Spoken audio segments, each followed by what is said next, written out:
This is Command Post, a series of discussions about military matters from Time and the Center for a New American Security.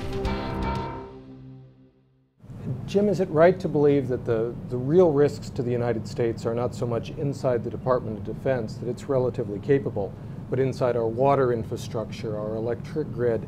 Are those the places that we should really be concerned about as a nation? It depends what you're looking at, and again, it depends on what kind of attack we're talking about.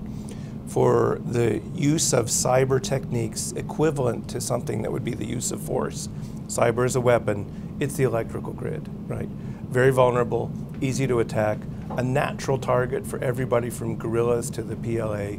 So if I think about this, if I was a foreign attacker, I'd go after the electrical grid. If you're talking about other kinds of cyber activities, it kind of breaks down. For cyber crime, the main target is the banks and the financial system because that's where the money is, right? And for everything else, for cyber espionage, it's more the economic espionage that worries me. And if there's countries that take advantage of our investment in R&D to promote their own competitiveness, to borrow our ideas at no cost, it's going to hurt us in the long term, and that's where I think the real risk is right now. Are there things we can do to strengthen our electric grid against this threat? Probably not, because given the political gridlock in Washington, the thing we'd need to do is to regulate. And when you say regulate, a lot of people scream and jump out the window.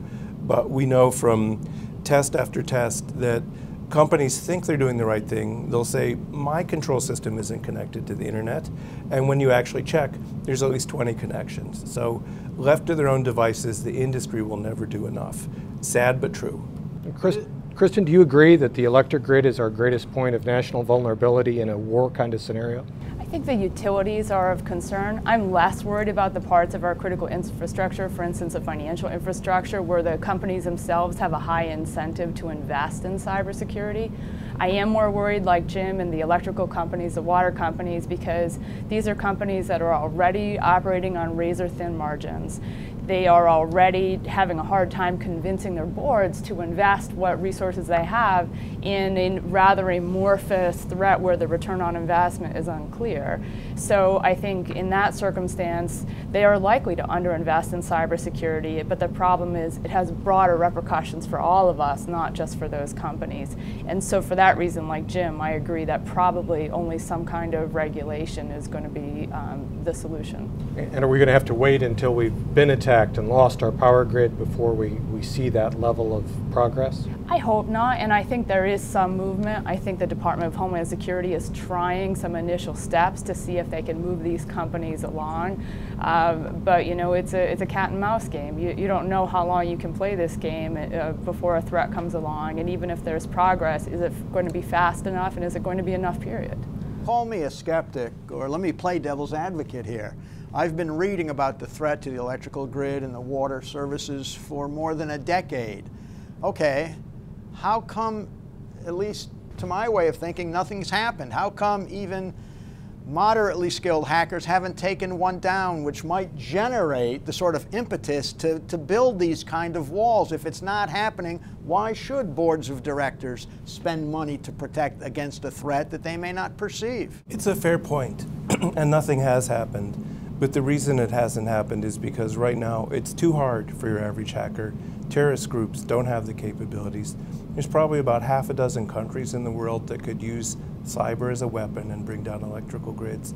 And they're just not going to start a fight with the US for fun, right? They have the capability. If we get into a squabble over Taiwan or over Georgia, you might see some sort of electrical grid attack.